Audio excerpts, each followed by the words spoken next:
Que bom estar aqui, revendo amigos nas ondas da internet.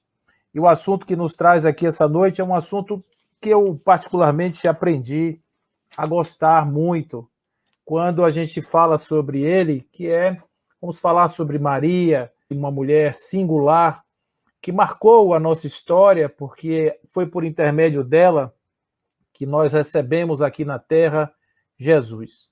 E é preciso fazer um entendimento de Maria, compreender Maria, assimilar aquilo que Maria representa para todos nós, independentemente de religião, independentemente de qual seja o nosso credo ou crença. Maria é uma pessoa que se destacou na humanidade e que hoje, no plano espiritual, exerce com certeza um papel preponderante, primordial, no desenvolvimento dos espíritos que vivem em lugares como a Terra e que precisam muito de luz para saírem das suas zonas sombrias e caminharem de forma mais decidida na estrada da iluminação, na estrada da perfectude. Essa história de Maria, que eu aprendi a gostar, ela veio também de uma história do seu filho, que eu também aprendi a gostar. Não aquela história convencional, aquela história do dia a dia, aquela história que a gente ouve, que é matéria de discussão. Maria, quem é Maria? Maria é divina? Maria é uma mulher que tornou-se divina? Essa é uma questão que levou séculos e só foi, de certa forma, decidida de uma forma mais pragmática, de uma forma mais resolutiva, agora, no século passado, meados do século passado, quando nós tivemos aí alguns reconhecimentos, em definitivo, da importância de Maria na história de Jesus. 1800, 1950 anos, quase 2000 anos se passaram para que a humanidade pudesse reconhecer o papel dessa mulher na sua vida. Mas como tudo o que acontece pelas mãos humanas, nós tivemos a oportunidade de conhecer Maria com um fragmento muito pequeno da sua história. Maria era uma pessoa, como todas aquelas que viviam na Galileia, viviam na Palestina naquele século I, pessoas pobres, insignificantes do ponto de vista de uma importância histórica. Não havia necessidade de se fazer uma biografia de uma pessoa como Maria. Maria vivia em uma cidade chamada Nazaré. Nazaré era uma cidade muito pequena, uma cidade que não tinha uma vida desenvolvida, uma cidade, um canto, um buraquinho no canto, uma coisa insignificante. 600 pessoas, mais ou menos, viviam em Nazaré na época desse século I, na virada aí daquele período que seria antes da chegada do Salvador e depois.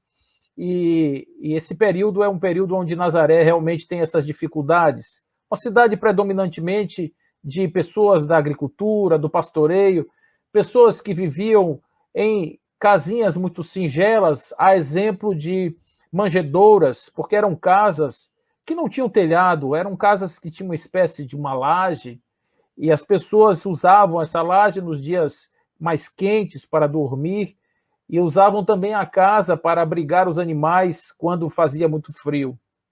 Então, era uma cidade que só tinha apenas um banheiro, uma casa de banho, não é?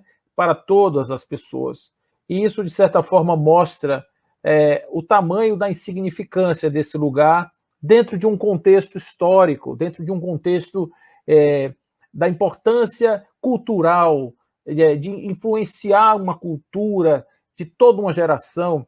Pessoas vindas de Nazaré normalmente não tinham muito o que acrescentar, a não ser os trabalhos braçais, os trabalhos corriqueiros de um ser humano simples.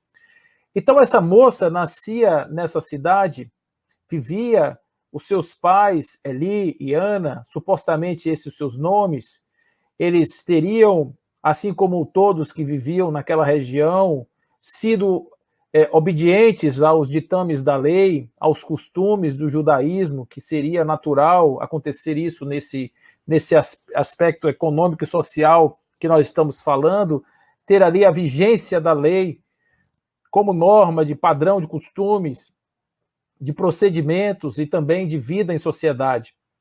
E essa moça, ela vai em sua juventude, ser dada em casamento a um homem de mais idade.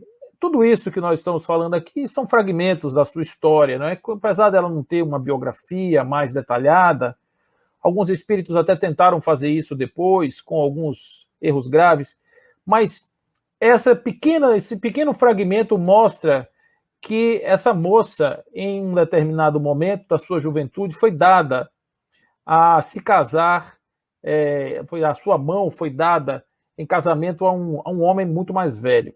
Esse homem se chamava José, era um carpinteiro, e na verdade ele era um tecton, uma espécie de um mestre de obras, uma pessoa que fazia serviços de obra de casa, né, uma espécie de um faz-tudo. E embora Nazaré fosse muito pobre, mas havia muito próximo a Nazaré uma cidade chamada Séforis, que, ao contrário de Nazaré, é uma cidade muito desenvolvida, com muitas pessoas com bens, com propriedades, com muitas obras sendo desenvolvidas, sendo realizadas ali. Há uma cidade basicamente embelezada e sendo reconstruída por Herodes e todo aquele aparato de luxo da sociedade, da casta dominante que estava ali em Séforis. Então, provavelmente, José dormia, trabalhava em Nazaré, mas ele provavelmente era um trabalhador da cidade de Séforis, pelo menos a tendência é que assim fosse. E esse casal, eles estavam, por algum motivo ainda, não tinham tido um conúbio carnal. Assim também reza a história. E eles tinham parentes que viviam nessa região. Havia uma mulher chamada Isabel, que era prima de Maria, e essa mulher, Isabel, ela era estéril, ela não podia ter filhos. O seu marido, Zacarias, era um sacerdote do templo, e um belo dia, Zacarias, ele fazendo a oferta no templo, no templo do Santo dos Santos, que era o grande templo o lugar de oração do templo, do grande templo, ele tem a presença de um anjo que diz que a sua esposa vai dar à luz a um filho. Ele não acredita porque ele é um homem velho e a sua mulher é estéril e ele não podia ter filhos, é uma situação muito improvável que aquilo acontecesse. E dessa maneira, ele conversa com esse anjo, fica mudo. O anjo diz: você vai ficar mudo porque a sua mulher vai dar luz a esse menino e você só vai falar quando ele nascer. Ele sai mudo do altar, né, desse grande altar, e ele então vai para casa, conta para sua esposa, e o fato é que depois de um tempo, Isabel aparece grávida. 6 meses depois, já havia se passado desse fato, uma outra ocorrência de mesma natureza acontece agora com Maria. Maria recebe a visita de um anjo, do mesmo anjo, que diz a ela que o Espírito do Senhor deitar-se-á sobre ela e que ela será a porta-voz, aquela que irá trazer o esperado mensageiro de Deus, aquele que vai mudar o curso da história, aquele que vai fazer com que aquele povo seja, enfim, o conquistador do mundo, aquele povo que, enfim, vai conquistar todos os espaços e vai popular toda a terra, conforme assim era a proposta original de Deus para todos eles. Então, era um momento muito esperado. Nessa época, muitas mulheres queriam ter filhos, para que os seus filhos pudessem ser uma esperança que elas fossem então agraciadas com a possibilidade de receberem um mensageiro da paz em seu ventre. Mas foi essa moça que estava em um período inicial do seu convívio com José, ainda sem conúbio carnal, ela recebe a visita de um anjo que diz que ela será a mãe de um filho. Uma situação extremamente desagradável, não é? Para aquele momento, não pela possibilidade de ter um filho anunciado por um anjo, mas pela circunstância. Uma mulher solteira ou uma mulher que nunca teve um contato carnal, como ela poderia ter um filho, sem que isso criasse embaraços seríssimos para ela naquela sociedade tão provinciana. Mas ela aceita esse compromisso e ela então, para que não houvesse maiores problemas, ela vai se abrigar na casa dessa sua prima Isabel. E quando ela chega lá, ela tem um primeiro encontro. Esse encontro é um encontro profundo, porque houve algo mais do que simplesmente um encontrar de pessoas. Houve um encontrar de almas. Houve ali, na verdade, um grande reencontro de figuras que viveram certamente em outras circunstâncias, que tiveram a oportunidade de estar juntas em missões na Terra e que, naquele momento, por uma circunstância providencial da vida, eles estavam agora coletivamente trabalhando em direção a esse desiderato da chegada do grande mestre, chegada do grande Messias na Terra. Então, Isabel diz a Maria de que ela era uma pessoa, ela estava agraciada, ela estava bem-aventurada, ela estava agora sob as graças da luz divina, porque ela trazia no seu ventre aquele que seria de fato o Salvador. Imagina uma menina nova, agora com a responsabilidade de ter na sua barriga aquele que viria salvar o mundo. Não é uma coisa simples. A não ser que a gente adote a medida mais tradicional dessa interpretação, que fala que Jesus já nasceu pronto, Jesus já veio pronto. Alguns dizem que ele era um avatar, uma espécie de avatar. Ele veio divino e se instalou na barriga de Maria para dar um ar de uma aparência de humanidade, tornou-se carne, habitou entre nós, mas para ser divino. E assim permaneceu com seu corpo fluídico sobre a terra durante muito tempo. Essa tese é uma tese de desumanização de Jesus e desumanização de Maria. Afinal de contas, Maria não seria mãe, Maria seria uma espécie de chocadeira, uma espécie de máquina que seria apenas daria a sua biologia para acolher um alien, um ET, alguém que viesse de outro planeta, para viver aqui na Terra uma experiência que não serviria muito para os terráqueos, para os humanos, que vivem na Terra, porque ele seria de tal ordem diferente, de tal maneira diferente, que jamais ele poderia ser modelo ou guia, porque só pode ser modelo ou guia alguém que ensina algo para que alguém possa fazer parecido ou igual ao que ele faz. Se uma pessoa tem capacidades ou características diferentes, tem recursos diferentes, é claro que ele não pode ser um modelo, porque ele vai poder fazer coisas que o outro não vai poder fazer. Então, negar a humanidade de Jesus e negar a maternidade de Maria foi o que nós fizemos, com o objetivo de colocar Jesus em um lugar diferente, no panteão dos deuses, e passar a adorá-lo como se ele fosse um bezerro de ouro, e não considerarmos a possibilidade de um espírito perfeito chegar na Terra, habitar um corpo humano, e depois disso poder passar por uma experiência vivencial, mostrando como um espírito de luz, um espírito iluminado, viveria entre nós. Mas, considerando essa hipótese da humanidade e agora abandonando todos os dogmas, abandonando todos os credos, e eu peço licença a vocês para fazer essa digressão, que é muito importante para o entendimento do papel de Maria nessa história como um todo, nós estamos falando que Jesus humano, nascido de uma mãe humana, com problemas humanos, e que naquele momento, no seu encontro com Isabel, ela está com muito medo. Medo, o que se vai acontecer? José vai me aceitar?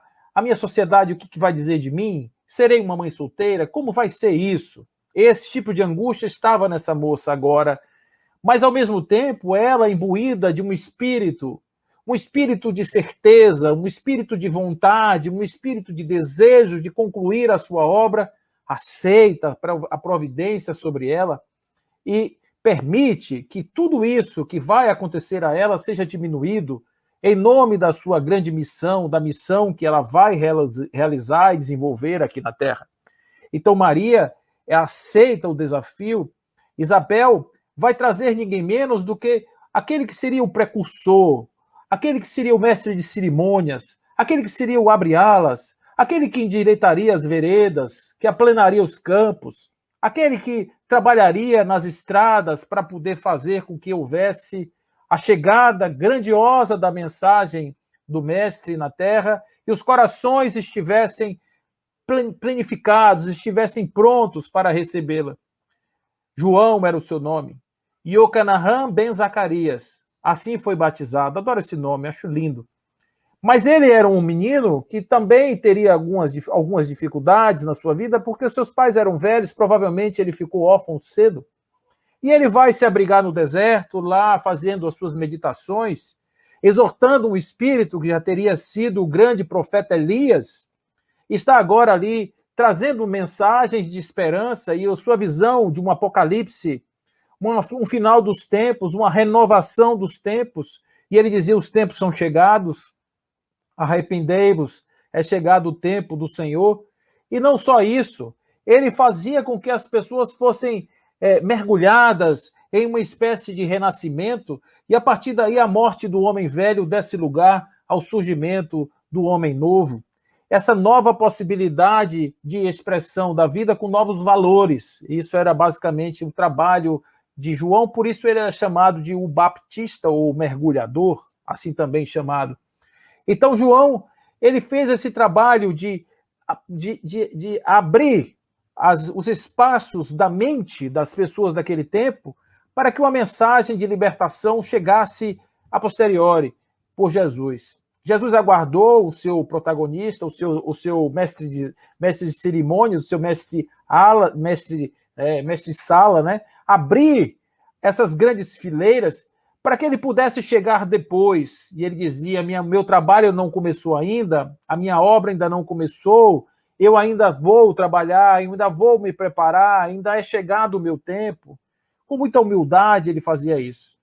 Mas eu quero voltar um pouquinho do tempo aí agora, para chegar nesse lugar, para dizer que um homem, qualquer que seja ele, nascido, espírito, encarnado, ele passa pela fieira da carne dentro de um psiquismo humano.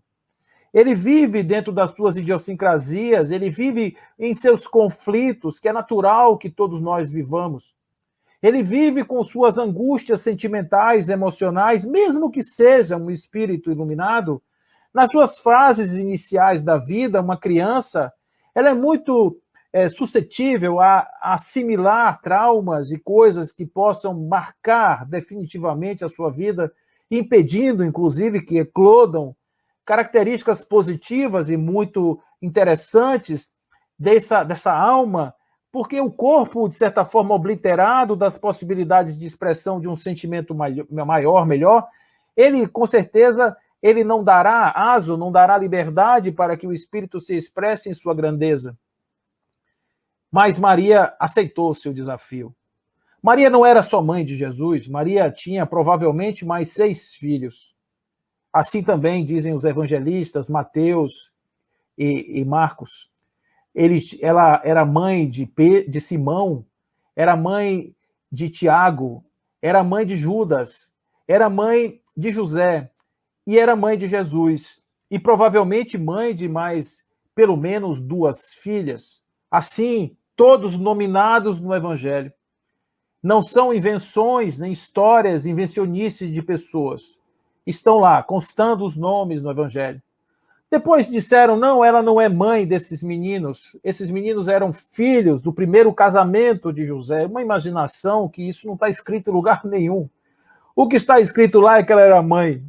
E mãe de 7 filhos ou 8 filhos, uma mãe profícua, uma mãe, né, com bastante possibilidade, com todas as limitações de um ser humano, mas a sua grandeza permitiu que a educação, a criação, o amor, o desvelo, a segurança, a hombridade, a presença de valores pudesse permitir que o espírito perfeito do Cristo pudesse se manifestar em Yeshua ben Yosef, em Jesus, chamado depois de Jesus de Nazaré, a sua cidade de origem, e também a presença do Cristo, que é algo muito interessante, porque fazer este salto, permitir que o espírito seja totalmente, suplante totalmente a matéria, como foi o caso dele, para fazer isso é preciso um espírito forte, é preciso uma pessoa forte, é preciso uma pessoa com caráter, com personalidade, e isso a gente deve à sua mãe e provavelmente ao seu pai também. Considerar a humanidade de Jesus é considerar Maria uma boa mãe. Uma mãe capaz de educar o seu filho, de dar a ele uma educação que ele criou asas. O espírito maior, talvez, do que todos os outros que habitaram aquela casa, mas a mãe sem nenhum medo, deu-lhe asas para que ele pudesse voar em direção ao Gólgota, para o seu desespero e para a sua dor. Eu fico imaginando naquele dia em que Jesus olha nos olhos de Maria e diz: mãe, eu vou partir para a minha missão. O meu pai, aquele que me ordena, aquele que me trouxe aqui, aquele que foi o início de tudo, ele está agora pedindo que eu anuncie aos quatro ventos a liberdade dos homens, e eu preciso fazer isso. E eu quero que você lembre, mãe, que quando eu era pequeno, lhe disseram que uma seta transpassaria o meu peito. Assim também eu vou fazer. Lutarei. E um dia, um companheiro meu vai lhe dizer, ou vai dizer para o mundo, de que amor maior do que esse talvez não exista, dar a sua vida em função de outro. Eu darei a minha pela humanidade. A mãe, com certeza, deve ter tido o primeiro impacto. O meu filho, o que vai acontecer com ele? Oh, meu filho, tome cuidado. Essas estradas têm salteadores. Cuidado com o Império Romano. Cuidado com a sagacidade dos homens da lei. Cuidado com a incúria humana. Cuidado com a maldade alheia. Você, com o seu coração tão bom, provavelmente você será maltratado, as pessoas vão te trair, as pessoas vão te abandonar. Preocupação de mãe, real. E Jesus deve ter dito a ela: mãe, fique tranquila, mãe. Essa vida é uma passagem e nós vamos estar aqui juntos para sempre, certamente sempre estaremos juntos. Não se preocupe comigo, mãe. Haveremos de estar um dia comemorando e celebrando tudo isso de uma forma muito grandiosa, de uma forma muito brilhante. Afinal de contas, estamos juntos e unidos pelas mensagens e pelo desejo do nosso Pai, do meu Pai, do seu Pai, do Pai que está nos céus. Maria, um tanto quanto contrariada, ainda vai oferecer uma certa resistência, afinal de contas é seu filho, ela ama esse filho. E ela vai lembrar que ela, de certa forma, participou disso, porque um certo dia, quando ele ainda estava começando com essas ideias de sair pelo mundo, ela o convidou para participar de um banquete, de uma festa de parentes seus. Maria estava num casamento na cidade de Caná, e eram parentes dela. Ela estava servindo as mesas. Casamento naquele tempo durava 3, 4 dias. Era uma festa longa, de muita comedeira, de muita bebedeira, uma coisa grande. Maria estava lá, e Jesus também, com alguns já dos seus discípulos. E, de repente, em um determinado momento, a mãe chama Jesus e diz: meu filho, o vinho acabou. Como assim, mãe? O que eu tenho a ver com isso? Responde Jesus. Toda vez que eu ouço isso, eu me lembro de Divaldo fazendo a descrição da mãe dele, que também chamava Ana. É uma descrição que ele olha e diz assim, aqueles olhinhos dela quando olhavam para mim, a mãe, quando disse pequena, muita chuva, trovoada, né? Então, aquela Maria olha para o seu filho e diz assim, dê seu jeito. Ela estava incentivando a Jesus naquele momento a dar provimento a um algo que seria um simbolizado, traria um símbolo, um significado muito importante para aquele momento, para a humanidade e para a posteridade da humanidade. Quando Jesus transforma aquelas talhas de água em vinho, não estamos falando de uma transmigração material, não estamos falando de uma mudança, uma mudança de substância, não estamos falando isso. Estamos falando de de um significado importante, porque a gente vai lembrar de Caná e vai ver que em Caná o vinho bom, ele foi servido depois. O primeiro vinho inebriante, sem gosto. Esse é contrário à lógica dos serviçais da mesa. O chefe da mesa chama a Maria e diz: vocês fizeram errado. Vocês deveriam ter servido esse vinho maravilhoso no começo, que as pessoas estão com seu paladar mais aguçado, e deixado o vinho ruim para servir depois. E Jesus já dizia naquele instante que quando ele bota as mãos, aquilo que ele produz será sempre de melhor sabor, mesmo para aqueles que estão ébrios, mesmo para aqueles que não conseguirão apreciar com seu paladar adulterado os sabores que aquele vinho poderá trazer. O vinho é a mensagem de Jesus que chegará numa terra de homens ébrios, homens bêbados, entorpecidos nos sonhos da matéria.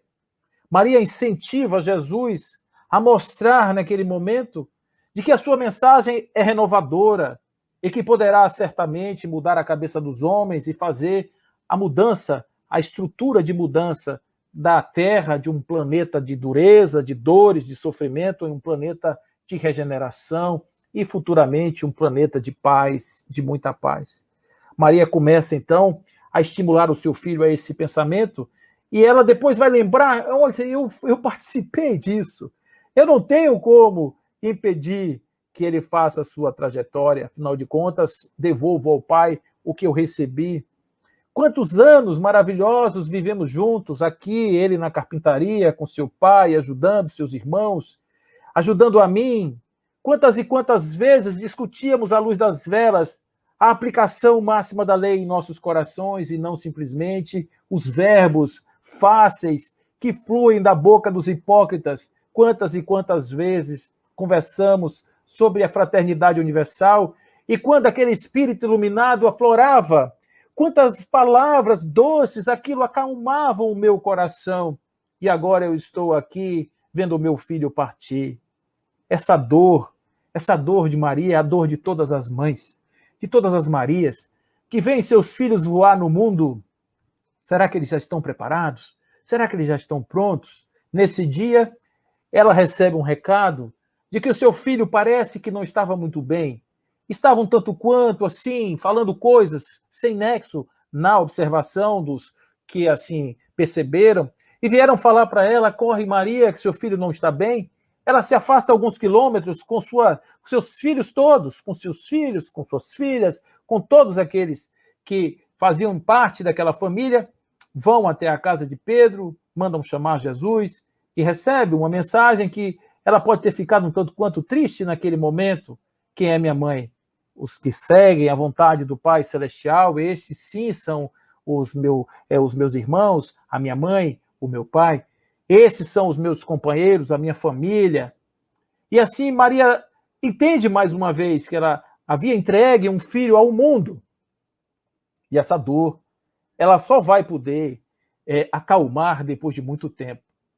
Passados alguns anos, provavelmente de 2 a 3 anos, ela continua tendo notícias do seu filho. Certa feita, ele volta à cidade de Nazaré e vai ao encontro onde ele faz uma leitura.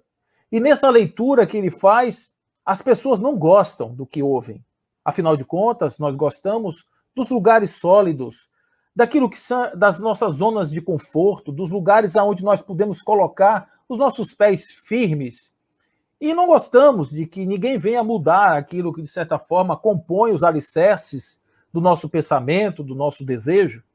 Mas aquele homem muda tudo, ele desconstrói tudo, ele diz: ouviste o que foi dito, não matarás. Eu, porém, vos digo que será réu de juízo todo aquele que pensar mal do seu companheiro. Isso é muito forte para aqueles que achavam que o domínio do pensamento é algo pessoal, inexpugnável, que ninguém pode atuar nessa camada dos pensamentos, mas para aquele homem, os pensamentos fazem parte da essência do ser, não dá para separar. E ele dizia: ouviste o que foi dito? Não adulterarás. Eu, porém, vos digo que será réu de juízo todo aquele que, olhando para alguém, pensar em adulterar. Aí já são os desejos. Os desejos são meus? Como assim esse homem vem dizer que os meus desejos não me pertencem? Não pertence, porque Jesus não gostava de hipocrisia. Ele dizia: são sepulcros caiados aqueles que ficam pelas ruas largas, orando e pedindo, implorando. Eles são aqueles que, a despeito de grandes orações, detonam, tomam, surrupiam as casas das viúvas. Esses homens não eram os homens do exército de Jesus. Jesus, Ele foi criado numa sociedade simples, de pessoas simples, ignorantes, para que ele entendesse o alfabeto e a linguagem dos homens simples, porque ele dizia: os simples precisam, no seu coração aberto, ainda não poluído de certezas, precisam de verdades consoladoras, mas, acima de tudo, verdades estruturantes. Aqueles que têm no seu coração certezas firmes, esses não precisam de mais nada, porque esses já têm a sua própria verdade, esse já tem o seu umbigo, tem o seu ego, esse já tem a sua verdade. Para que mais? Para que mais coisas do que isso? Isso tudo esse homem vai desconstruir nesse dia, e Maria lembra que quando ele falava essas coisas, para aqueles que ouviam, mesmo os ignorantes, eles se levantaram e tentaram jogar Jesus de um penhasco, e ele vai dizer: olha, infelizmente nós não podemos ser benditos em nossa própria casa, em nossa própria terra, nós só seremos assim reconhecidos em lugares distantes. Infelizmente, aqueles que nos conhecem, eles diziam: esse não é aquele carpinteiro, filho de Maria? Outros diziam: esse não é aquele filho de José? Quem é essa pessoa, esse ser insignificante, para vir aqui desconstruir a lei e os profetas? Ele, no fundo, olhava e sorria para essas pessoas e falava do amor de uma forma absolutamente tão clara e tão precisa, que ele dizia: amai ao próximo com a si mesmo, a Deus sobre todas as coisas. Não precisa desejar mais nada, absolutamente nada, do que não seja feito por você aquilo que você não gostaria que fizessem contigo. Basta isso. Coisa simples. Viver uma vida pensando no outro, vivendo uma vida pensando na unidade, afinal de contas, nós somos um com o Pai, e o Pai somos um. Essa é a grande verdade. Jesus, então, vai ao encontro do seu primo, e ele faz esse encontro maravilhoso. Nesse encontro maravilhoso, ele tem uma revelação de uma missão grandiosa que ele vai empreender, e Maria, então, despede-se definitivamente da convivência do seu filho, mas permanece ao seu lado, na emoção, no sentimento, acompanhando o seu filho.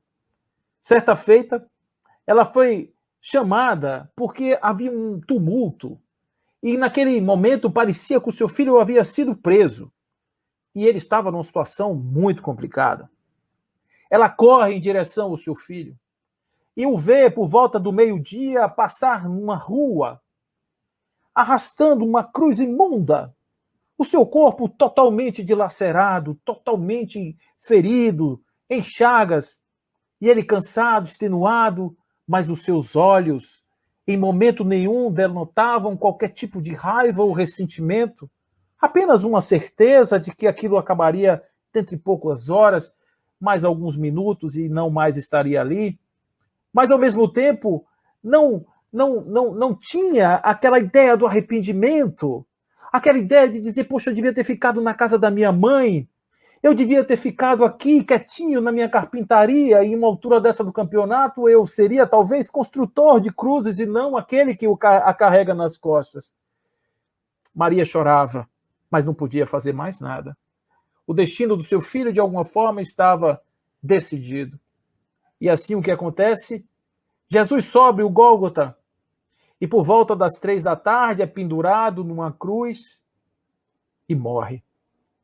Mas não antes de morrer, não sem antes dizer a esta mãe, apresentando a ela um novo filho, que era João, dizendo: mãe, eis aí o teu filho, filho, eis aí a tua mãe, convivam, vão viver para sempre juntos, permaneça, cuide da minha boa mãe, dizia Jesus. Maria já devia ser, nessa época, uma senhora de 40 e poucos anos, por volta aí, seus 45 anos, quando ela recebe o corpo do seu filho e tem a oportunidade de, alguns dias depois, ter contato com ele, tocar nele, mas não mais no físico, mas ter a oportunidade que poucas mães têm de ver o seu filho animado na figura de um espectro espiritual, apresentar-se a ela e dizer: fique tranquila, que a vida continua, mamãe. Você não perdeu. Nós apenas estamos fazendo a nossa parte.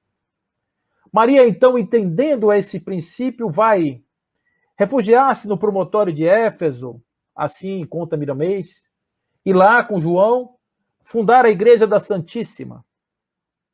No meio do caminho das viagens de Jesus, uma outra Maria procura por Jesus. Essa Maria, ela estava endemoniada, ela estava cheia de problemas, e ela encontra-se com a figura do Rabi, entrega-se a ele com uma devoção absoluta, mas ela, com todo um passado proscrito, um passado de coisas horrendas que ela teria feito, ela teve que carregar duas cruzes, a da renúncia e aquela da desconfiança.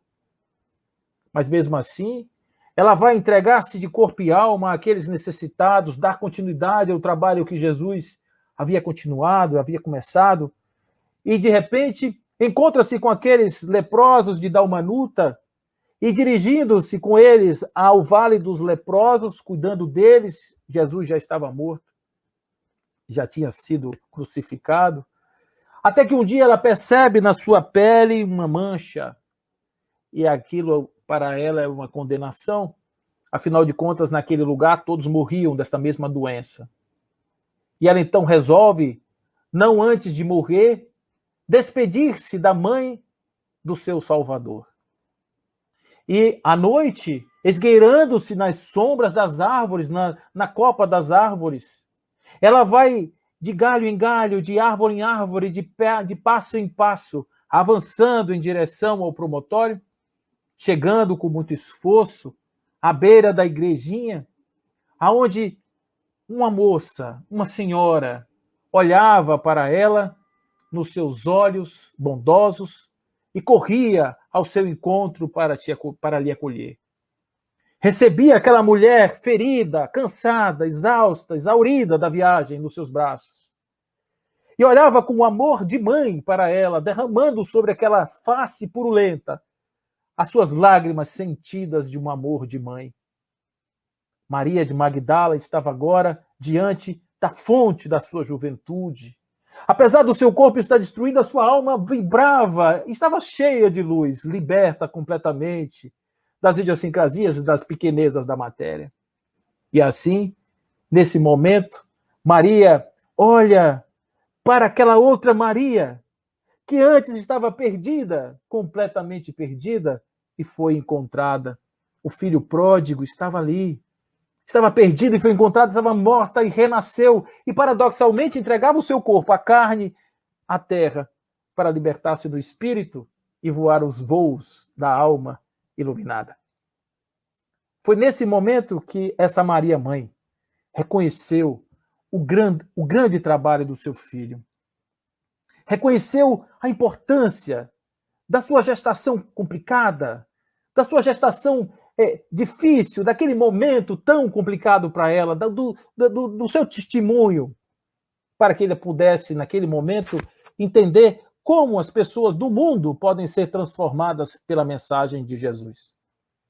Como Jesus pode mudar uma alma, como Jesus pode tirar do pântano lodoso o lírio precioso. A mensagem de libertação do seu filho alcançava uma dimensão para além da compreensão humana. Maria vai se despedir da terra, encontrando-se com seu filho que vem buscá-la. Mãe, encerrada essa etapa, vamos seguir para frente. E essa mulher, no plano espiritual, alcança uma dimensão para a terra de importância ímpar, independente dos títulos que nós tenhamos dado a ela, em momento nenhum negando a sua humanidade, mas agora estamos falando de um espírito que cumpre o seu papel, um espírito que aceita a sua missão com determinação, com abnegação, com devotamento, e parte em direção à conclusão das suas tarefas sem pestanejar. Pega na charrua, não olha para trás, deixa os mortos enterrarem os mortos. É aquela que não tem menor dúvida, absolutamente nenhuma dúvida, quando tem que fazer as suas renúncias. O espírito liberto, Maria, agora com a sua falange. com o seu exército de espíritos salvos por ela, salvos pela imagem de uma mãe redentora que virou exemplo de muitas Marias. Por que as mulheres se chamam Maria? Em homenagem a essas Marias.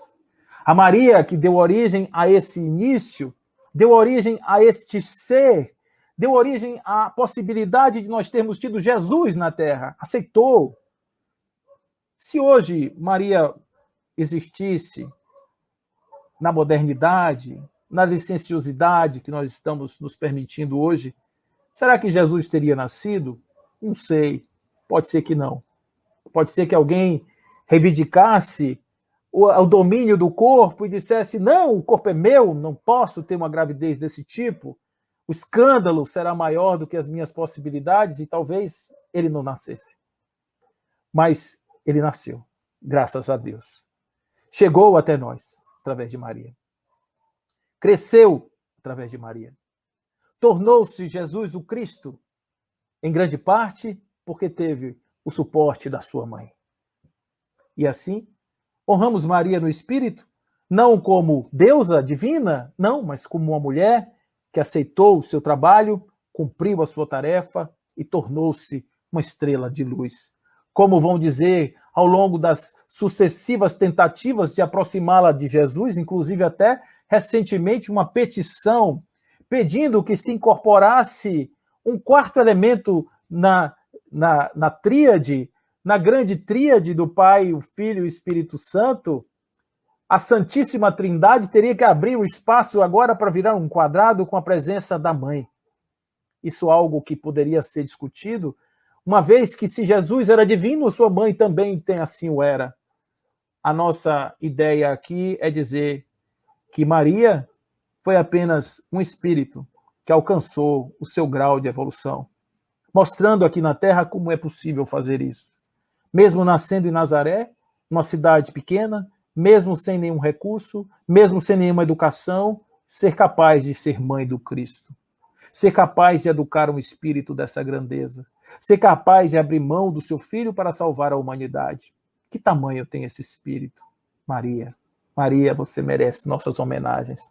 Não pelo seu começo, mas pela sua vida, pelo seu exemplo, por aquilo que você fez, por aquilo que você nos deu, por aquilo que você nos ensinou. Quantas e quantas Marias hoje derramam lágrimas sobre os seus filhos perdidos, no tiro, no tráfego, no roubo, nos descaminhos de toda a ordem.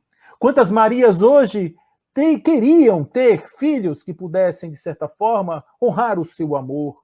Quantas Marias hoje conseguem resgatar os seus filhos dessas condições, tendo a firmeza, a determinação dos espíritos que têm ciência das suas missões. Por isso, Maria, você ainda continua sendo uma escola. Lá no plano espiritual, acolhendo suicidas. Dona Ivone Amaral Pereira fala tanto da senhora. Diz do seu trabalho com esses perdidos da mente, com esses que estão nos descaminhos, com esses que estão nos vales tenebrosos, o seu grande exército de todas as nações. Estão agora trabalhando para trazer essas pessoas de volta à vida, de volta ao brilho, de volta à esperança, sob os auspícios da luz do seu filho que você ajudou a eclodir sobre a terra. Por isso, nesse instante, quando nós olhamos para essa passagem que está em Lucas, capítulo 1, versículos 46 a 55, nós podemos entender por que se canta Maria. O Cântico de Ana, que é aquele no qual Maria se baseou na lei para poder trazer de volta a esperança e a lembrança de quando Ana cantava esse hino em nome do nascimento do seu filho Samuel. Nesse momento ela faz coro a essa Ana, lembrando da sua mãe e dizendo: minha alma enaltece o Senhor. Meu espírito exulta em Deus, meu Salvador.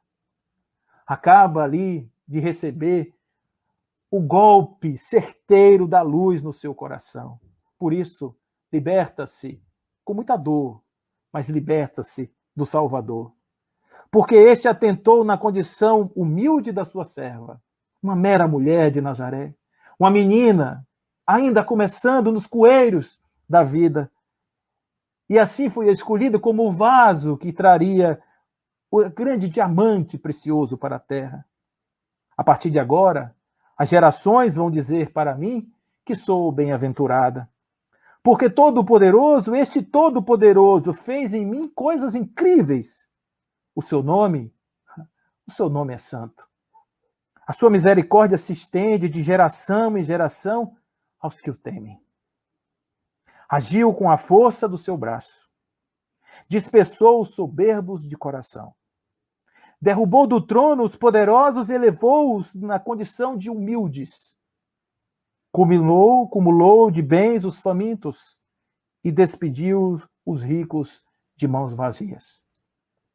Socorreu Israel, seu filho, para lembrar-se da misericórdia em favor de Abraão e em sua semente, da sua semente para sempre, como disse aos nossos pais.